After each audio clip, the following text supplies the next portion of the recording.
bilang kau menang debat, lawan domba yang sesat. Kau bilang banyak yang tobat. Marah-marah yang tidak terkendali, disitulah dosanya. Disitulah kita berdosa. Makanya Mazmur 5 bilang, boleh marah, tapi jangan berbuat dosa. Nah, kan begitu kan? Karena kita bisa marah, bisa bikin dosa loh gara-gara marah loh. Kayak misalnya saya marah sama Julius, bisa bikin dosa. Anda marah sama Julius semua nih kan, sama HMC, bisa bikin dosa kalau kemarin nggak tak stop. Nah, jangan kemarin itu kemudian kita lampiaskan dengan membalas dendam, nggak boleh. Jadi dosa, kan begitu kan?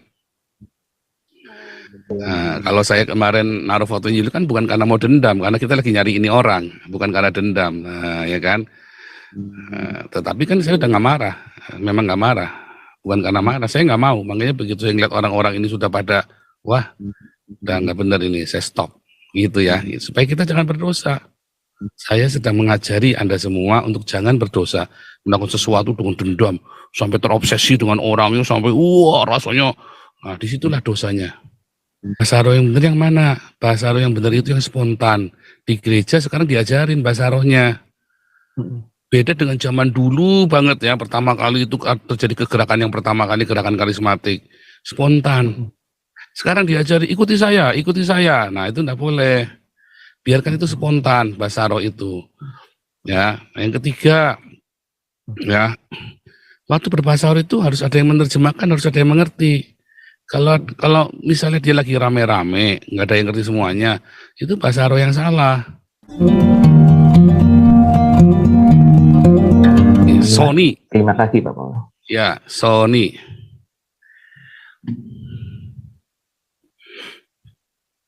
Mana nih Sony?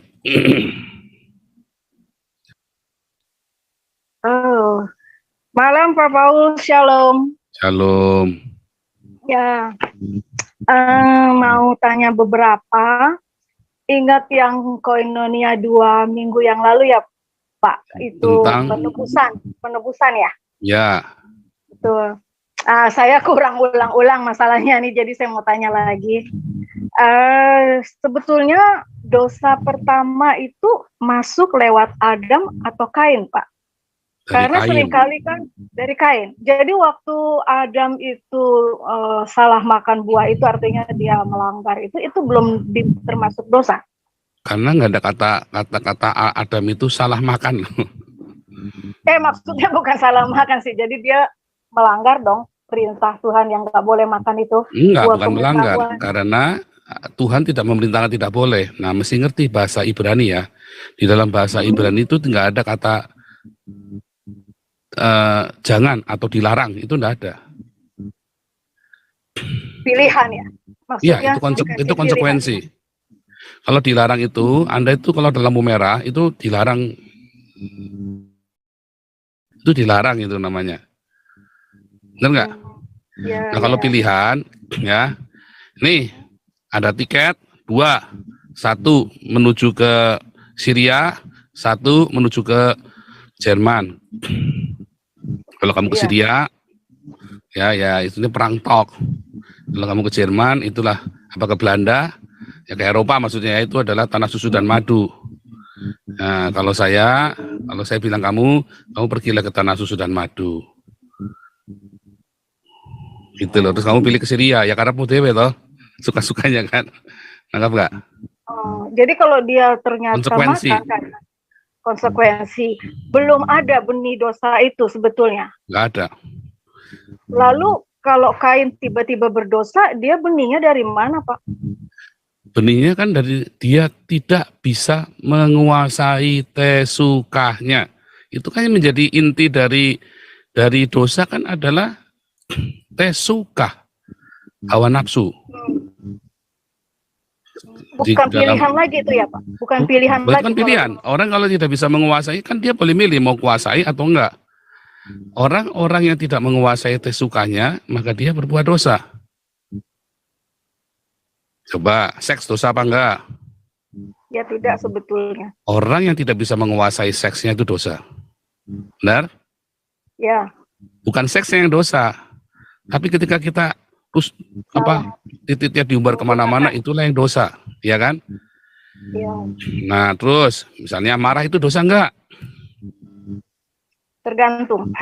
Enggak dosa. Begitu marah-marah yang tidak terkendali, disitulah dosanya. Disitulah kita berdosa. Makanya Mazmur 5 bilang boleh marah tapi jangan berbuat dosa. Nah, kan begitu kan? Karena kita bisa marah, bisa bikin dosa lo gara-gara marah lo. Kayak misalnya saya marah sama Julius, bisa bikin dosa. Anda marah sama Julius semua nih kan, sama HMC, bisa bikin dosa kalau kemarin nggak tak stop. Nah, jangan kemarin itu kemudian kita lampiaskan dengan membalas dendam, nggak boleh. Jadi dosa, kan begitu kan? Nah, kalau saya kemarin naruh fotonya Yuli kan bukan karena mau dendam, karena kita lagi nyari ini orang, bukan karena dendam, nah, ya kan? Tetapi kan saya udah nggak marah, memang nggak marah, bukan karena marah, saya nggak mau. Makanya begitu saya ngeliat orang-orang ini sudah pada, wah, udah nggak benar ini, saya stop, gitu ya, supaya kita jangan berdosa. Saya sedang mengajari Anda semua untuk jangan berdosa, melakukan sesuatu dengan dendam, sampai terobsesi dengan orangnya, sampai wah rasanya, nah disitulah dosanya. Itu. Apalagi makan dosa enggak? Ya, tidak. Kalau berlebihan dosa. Tapi kalau berlebihan jadi dosa. Ya. Merokok dosa apa enggak? Harusnya sih kalau merusak tubuh ya dosa. Nah, ini balik lagi. 1 bungkus rokok dengan 3 sendok teh gula sehari lebih merusak mana? Gula sih mestinya. 1 bungkus rokok dengan 1 botol rokok. 1 bungkus rokok dengan satu kaleng Coca-Cola lebih merusak mana? Wah, belum pernah analisa tuh. Ya, itu sudah ada di internet ya. 1 kaleng Coca-Cola itu lebih merusak daripada 1 bungkus rokok. Tapi gereja kan tidak mengharamkan Coca-Cola kan? Iya, betul. Nah, kan aneh kan? Nah, itu loh. Kenapa gereja tidak mengharamkan alkohol? Karena alkohol itu sebenarnya sehat. Tapi kalau kebanyakan alkohol, mabuk. Ya rusak lah. Anda minum anggur merah setiap malam ya, setiap malam 100 cc, setengah gelas teh. Minum tiap malam, tidurnya enak, badanmu sehat, pencernaanmu baik. Itu memang itu. Saya dulu pernah kerja di perusahaan ini ya, anggur, minuman ini ya, anggur ini ya, profesional ya, bukan anggur murahan ya, anggur. Jadi saya ngerti. Jadi ada banyak sekali mitos-mitos di dalam gereja yang nggak ada di Alkitab. Itu ada politik rokok dulu di Amerika sempat. Nah itu yang kita hindari. Semua mitos-mitos seperti itu.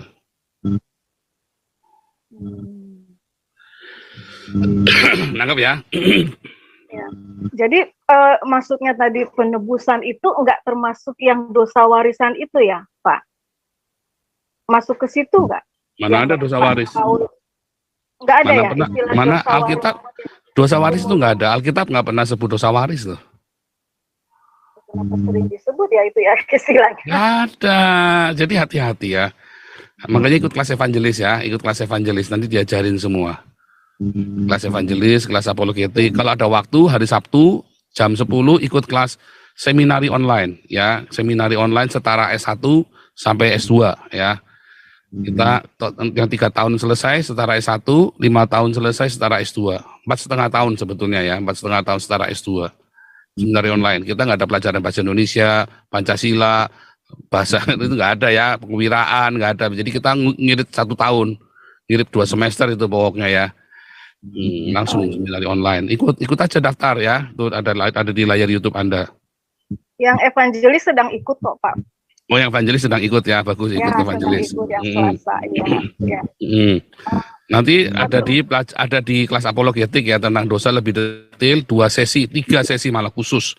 Kalau 2 sesi kurang, saya tambah 1 sesi lagi tuh biasanya. Dia tanya jawab tentang dosa. Nanti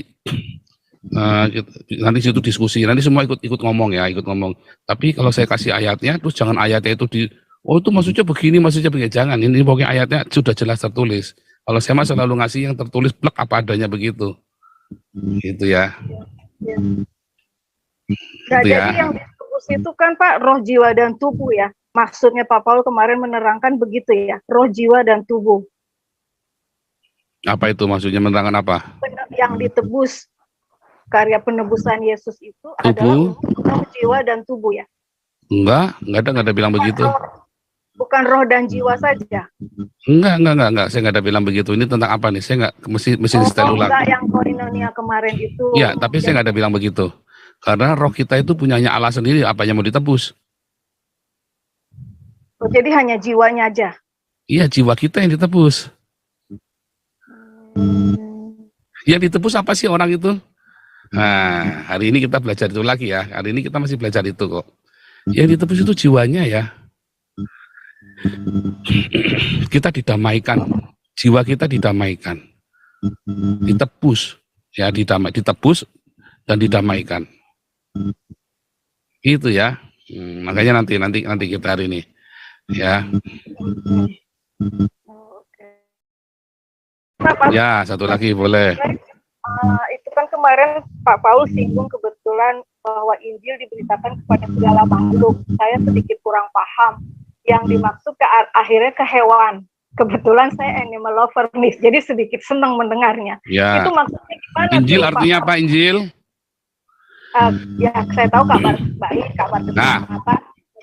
Bentar.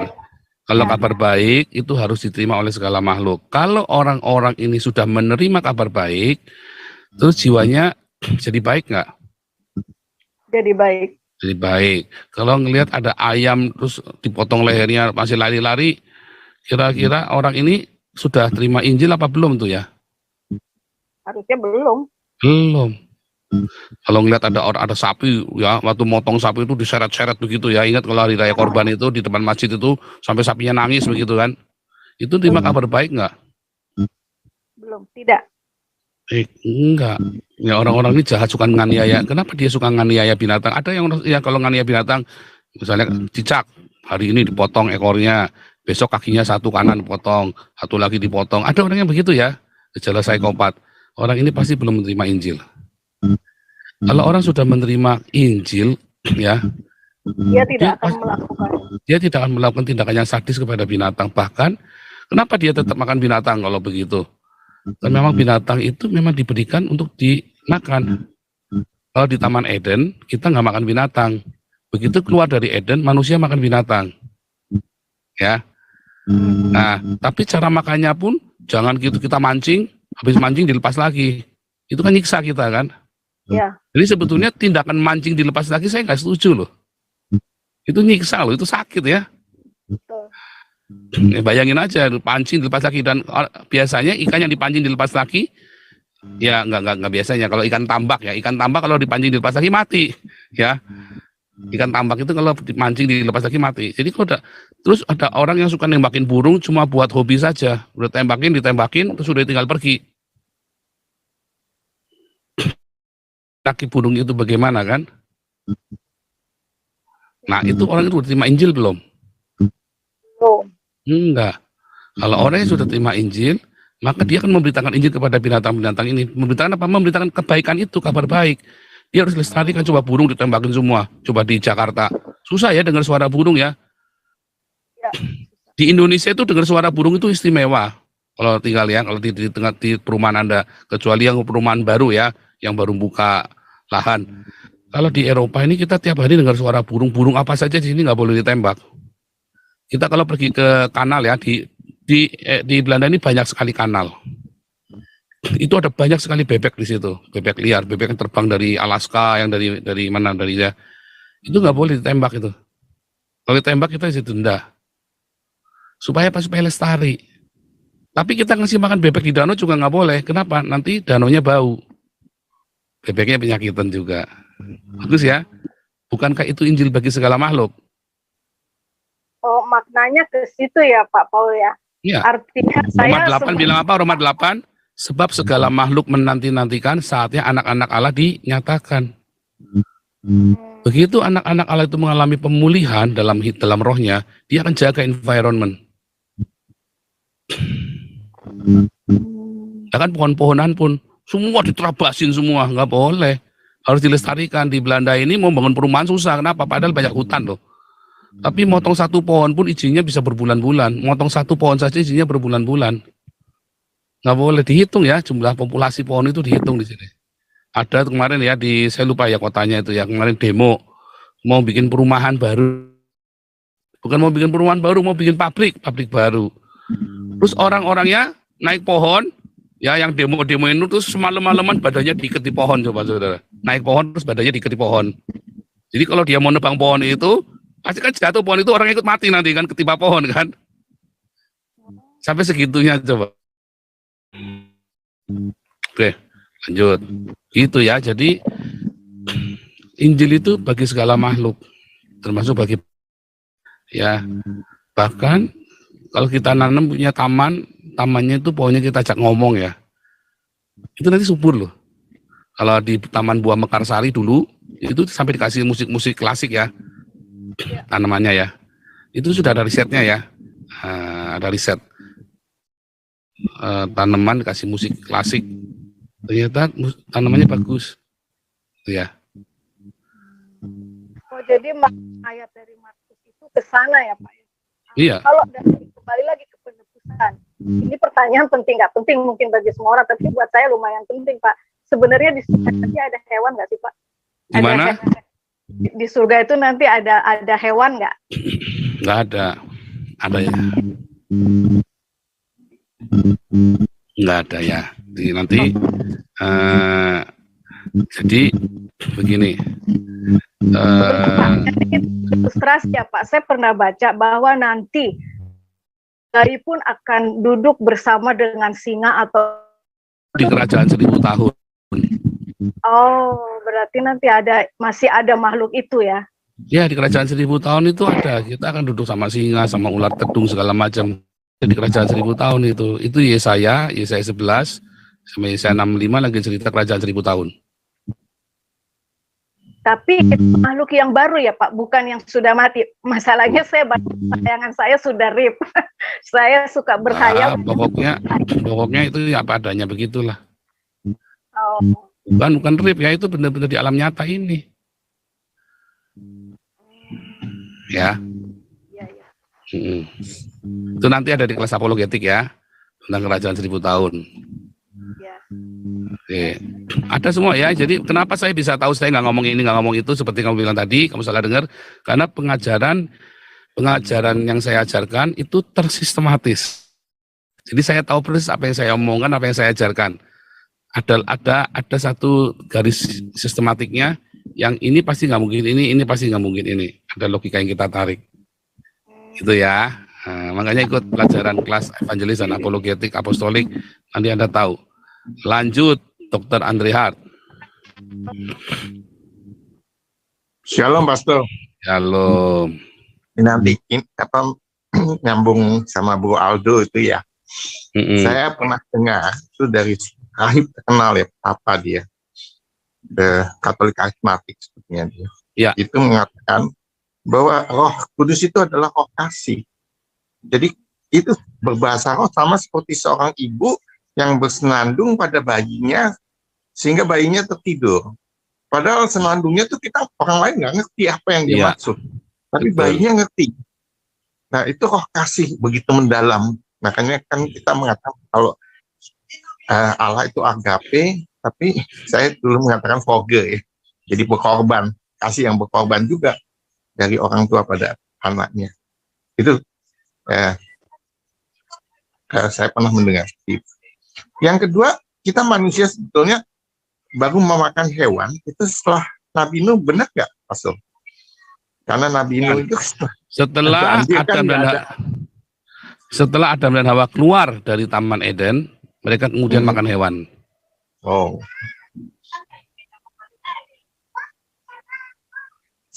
Karena yang ada waktu itu kan dibawa di Bahtera itu kan bukan tumbuhan tapi hewan.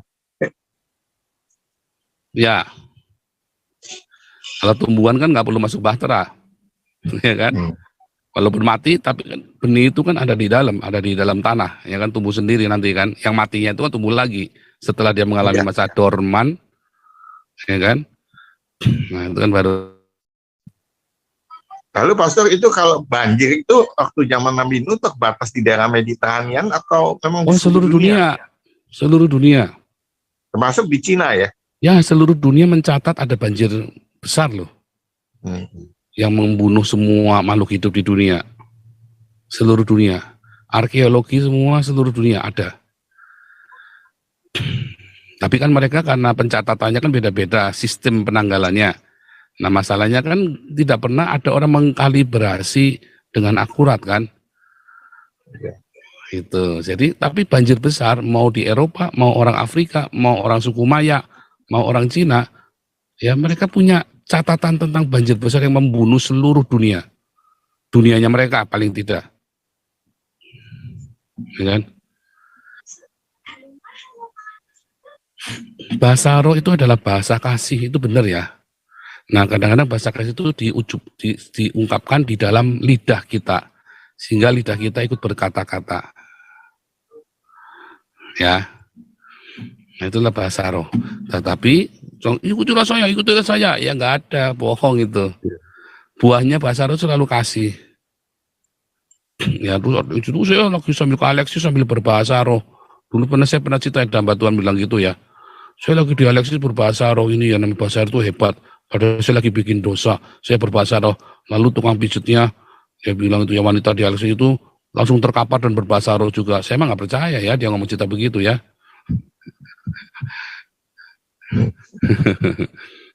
Itu ya, jadi hati-hati tuh.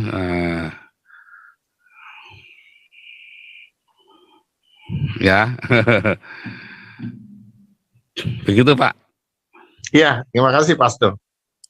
Lanjut, Kuria.